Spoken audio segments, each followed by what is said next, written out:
we understand as segmentation analysis every kind of exploratory and non-guided technical procedure designed to reveal a set of non-apparent, natural and meaningful groups based on a multivariate input related to a specific context. Hello. So I'm gonna here to explain you what are we gonna do with segmentation. The way this video is gonna work, we're gonna show you a few examples and then at the end a notebook that it will be available for you to check how segmentation works in banking. First of all, define the objective of segmentation. Segmentation is very useful with a subset of populations. Try different models and then use that in the overall population. Now we're going to see an example of how this would work in practice. So if we have the whole population, this whole population we will analyze it, getting a Gini score, for example, of 60%. If with this population we split it in a split A and a split B, we will apply two different models, Model A and Model B, to these two splits. Here we will see that Model B has a 70% Gini score. Therefore, we will go for it, and as I mentioned before, we will test it again with the whole population, increasing this population to, in this case, 66%.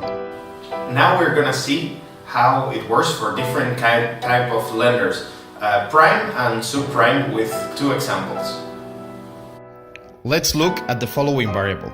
Number of accounts with a worse repayment performance of 90 days past due or more. From the perspective of a subprime lender, the number of severely delinquent accounts is a defining element of the target population, but is not necessarily a good predictor of who will be lower risk. This characteristic is not likely to have a significant impact on the accept or decline decision. For individuals with tarnished credit, there might be little difference in risk with increasing numbers of severely delinquent or derogatory accounts. Now, from the perspective of a prime lender, the difference in the number of severely delinquent accounts will be a significant factor in risk rating. For prime population that might be fairly homogeneous, the difference between having 0 and 1 severely delinquent account might be the basis for accepting or declining a credit decision, or even the difference between the lowest and the highest interest rate.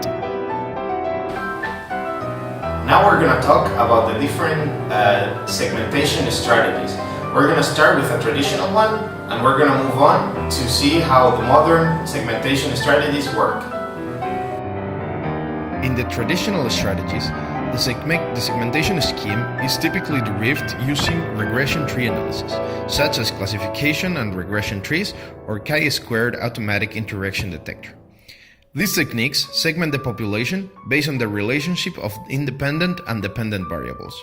Here, as we can see, we divide the overall population in the people that have presence of severe delinquency or derogatory accounts, and the people with not severe delinquency accounts.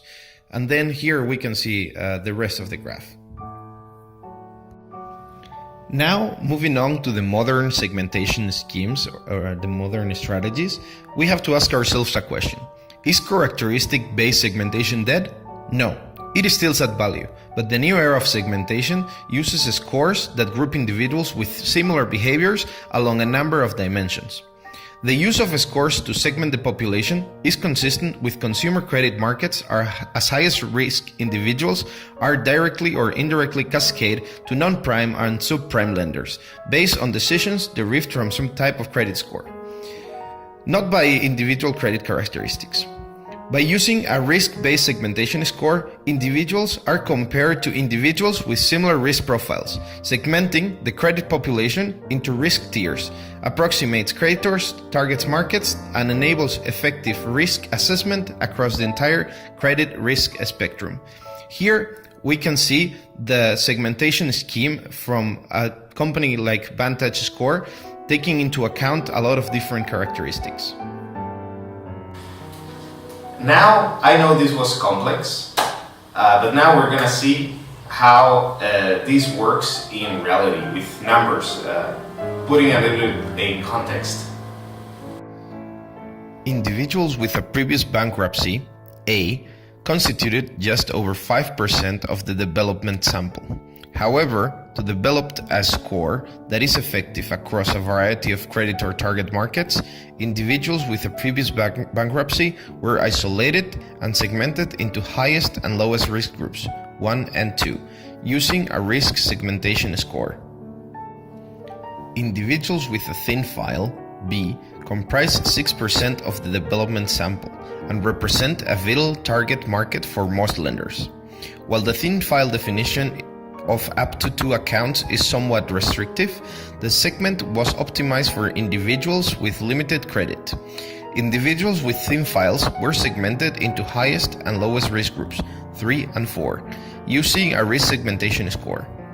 More than 5% of that development population consisted of lowest risk thin files with overall bad rates that are within most creditors' risk tolerance.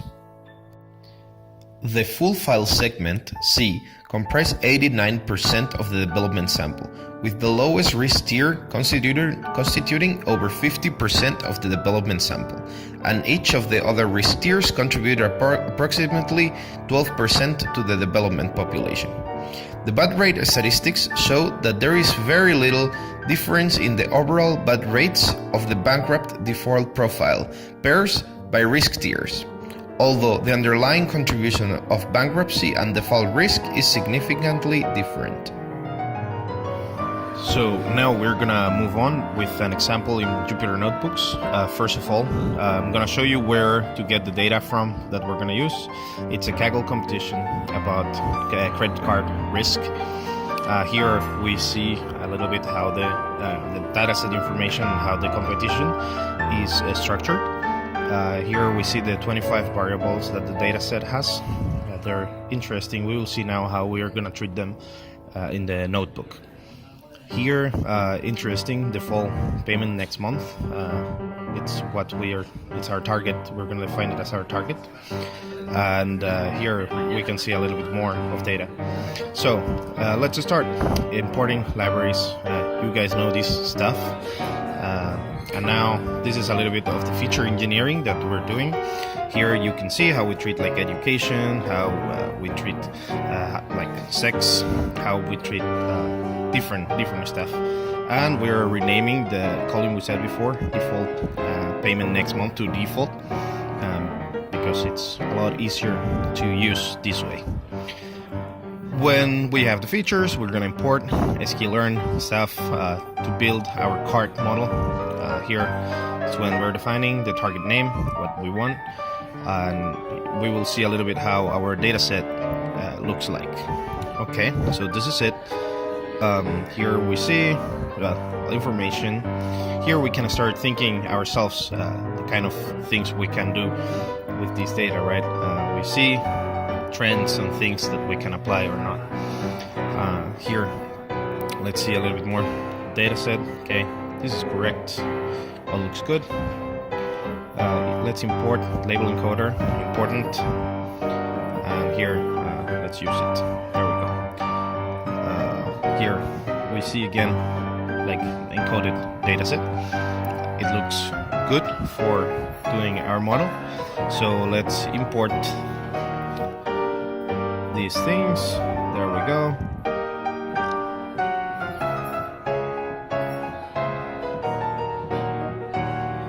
And let's check this.